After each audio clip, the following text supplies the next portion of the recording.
God bless you in Jesus' name. I wanted to share a dream I had approximately 3 months ago. In the dream, Yahweh sent an angel in my dream. And in this dream, I was standing next to this woman. Blonde hair, blue eyes, white woman, Caucasian. And right there in front of us was an angel of God. And he goes and say, in this dream, come and listen. I want to show you what this dream means. First, go and run over there. And where he was pointing, it was like a wooden structure, like real thick, like cedar logs, but made of made in a form of like almost like a fortress, like a watchtower type of thing. So he said, first go run over there. And so me and the lady started running, and as we was running, he shouted out, there's going to be a great flood, a flood that's filled with filthiness, and it's going to overtake the whole city, and it's going to overtake the whole land. So as we were running, I could see a whole bunch of like filthy, brown, dirty water, almost like that of sewage, and it filled the whole city, and I could see it coming. So we climbed up the little wooden fortress tower, watchtower thing, and so the angel said, now look, as he jumped up and like landed right where we were at, with that amazing, whatever you want to call it, angel strength. And he goes and say, look, now there's 2 more waves of filth and dirtiness. The first wave was low level. It went up to like people's ankles, but it was knocking people over in the city. The second level was a little bit higher. It was coming up to like people's like torso area or chest, and it was knocking people over, and people were drowning, believe it or not, even the ones who were hit ankle level or shin level. But the last one, the third one, it was a big wave of water that flooded everything, almost like pretty much like a tsunami and stuff. It was going through the streets and everything like that, where we can watch from the watchtower fortress thing. And this one was over people's head. It was like 2-3 stories high, and a lot of people were drowning in it. And so as the last final wave came, the third flood that was all dirty, filled with filth, and it represented that sin, that filthiness that people live. Like, us followers of Christ, we got the living water. These people had, how should you say, like, I guess you can say, water that brings death, spiritually. So he goes and say, now go. The water is subsided. Now we want to show you, talking about, the Lord, what he wanted to show us, or what particular me, but what it was representing. Now we want to show you what's going to happen. And so I walked into the city, and I see a marketplace. If you ever go to a farmer's market, they got the fruits, the vegetables, and like the beans and rice and stuff like that. You got that scoop. You scoop it up and weigh it in your bag, and that's what you purchase, things like that. So I was there, and I went to the section where the beans were, and the beans were costing $27 a pound. They had the American dollar sign next to it, $27 a pound.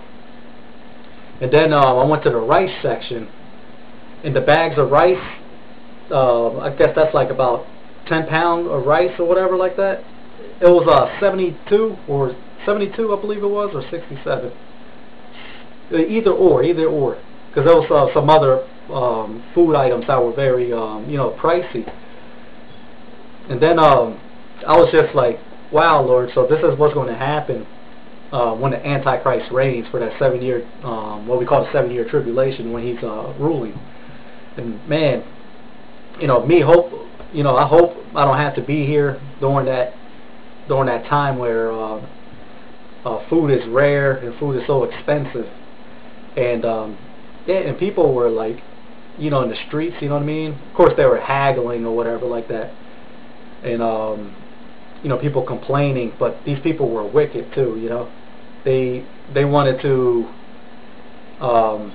you know, people wanted to backstab each other and stuff like that. You know what I mean? It was like people wanted to get ahead, even though they can't get ahead. You know what I mean? Under that system of what we call the mark of the beast.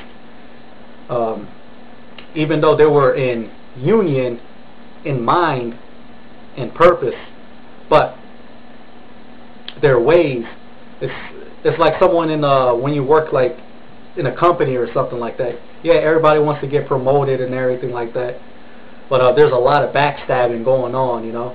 Like someone wants to always outdo someone, you know. They'll do any means necessary. It was like real crazy how these people at the storefronts who had the permission to sell, you know, were just pretty much, you know, trying to, you know, they're pretty much criminal minded, pretty much, you know what I mean? They just wanted to take advantage, make as much profit as they can, things of that sort. But also I wanted to share another dream, and this is particularly to here in America, and this is speaking mostly to the women. In the dream, I was in a football stadium. In a football stadium, it didn't have benches, but it had seats made of concrete, like steps. So everybody was watching this football game, and to the right of the stadium was like a bay area, and there was a lot of water. It just kept on rising and rising, and I see a whole bunch of women next to their husbands and, you know, boyfriends, standing next to their men, watching this game. You know, they're not really into, but they're just there just to be with their man. And their men are there, you know, cursing, drinking, you know what I mean, smoking, you know, just getting all excited watching this football game at the in the stadium seats made of stone. So I go and yell out. I say, "Hey, don't you see the water's rising up? You guys are gonna get flooded and possibly drown." And so the women said, "Yeah, I know, I see it, but I just don't want to bother my man. I don't want to bother my man." And then you just see the water just start to, you know, creep up slowly. It was creeping up slowly.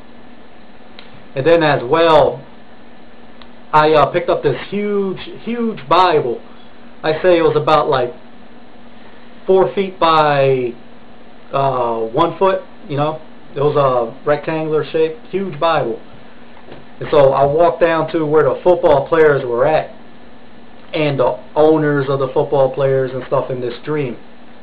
And so I tried to bring the Bible to this desk that was there next to these football players and everything. And so the security man goes, "Say, no, we don't want that crap here. You take that stuff. This is not allowed." And so one of the African American football players goes and yell at the security guard and said, "No, we want this. We want this." And as you know too, in the NFL they're trying to stop, you know, people from praying, as well as other sports organizations, from people, you know, giving thanks to God, you know, bending down, doing that cross, you know, pointing out to the sky and stuff like that. They're trying to ban, you know, pretty much prayer and stuff. But yeah, the meaning of that that second dream with the women standing by their man, even though they know trouble was coming, it just shows how the women are.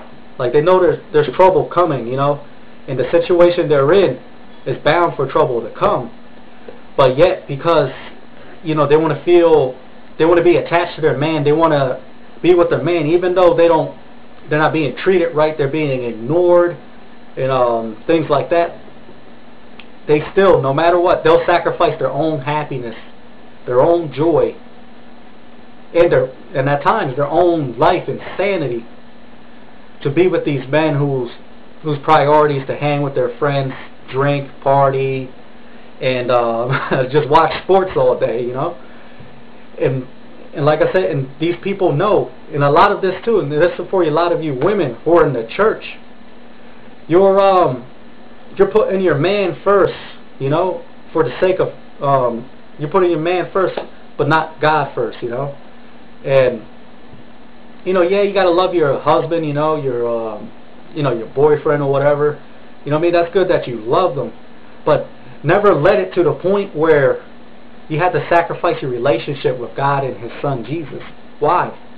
It's not worth it. You're just going to get headaches, heartaches. You're always complaining to your family or your girlfriend. You know, oh man, he does this, he doesn't pay attention. All he does is hang with his friends and watch football all day and doesn't spend time with me.